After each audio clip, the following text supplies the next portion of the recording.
The fall from grace for a once high-profile attorney in the Lowcountry. A South Carolina judge sentenced Alex Murdaugh to 2 consecutive life sentences without the possibility of parole, a day after a jury found the disbarred attorney guilty of all 4 counts in the murders of his wife Maggie and his youngest son Paul. Nikki Battiste was there as Murdaugh learned his fate. But I'm innocent.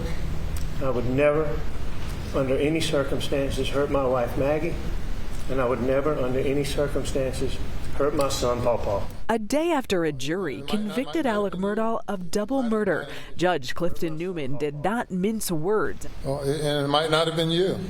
It might have been the monster you become. The judge sentenced Murdaugh to life without parole. And I know you have to see Paul and Maggie during the night times when you're attempting to go to sleep. All day and every night. With his surviving son Buster watching, the disgraced former lawyer was led out of court in shackles and taken away to spend the rest of his life behind bars. Prosecutors portrayed Murdaugh as a serial liar who shot his wife and son to death on the night of June 7, 2021, to distract from his drug addiction and alleged financial crimes that were about to be revealed. But once I lied, I continued to lie. Yes, sir. Murdaugh repeatedly told investigators he was visiting his mother when the crimes were committed, but cell phone evidence placed him at the murder scene. When he took the stand in his own defense, he admitted he'd lied.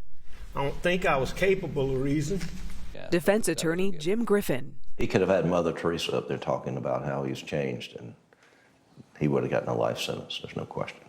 The murder weapons were never found and there were no eyewitnesses, yet it took the jury less than 3 hours to find Murdaugh guilty. Verdict, guilty. Lead prosecutor Creighton Waters.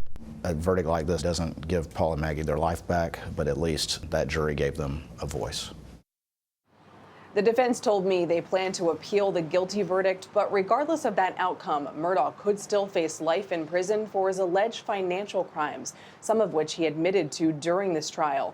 I spoke with 2 of Maggie Murdaugh's close friends who told me this verdict is the justice they'd been hoping for. For CBS Saturday Morning, Nikki Battiste, Walterboro, South Carolina.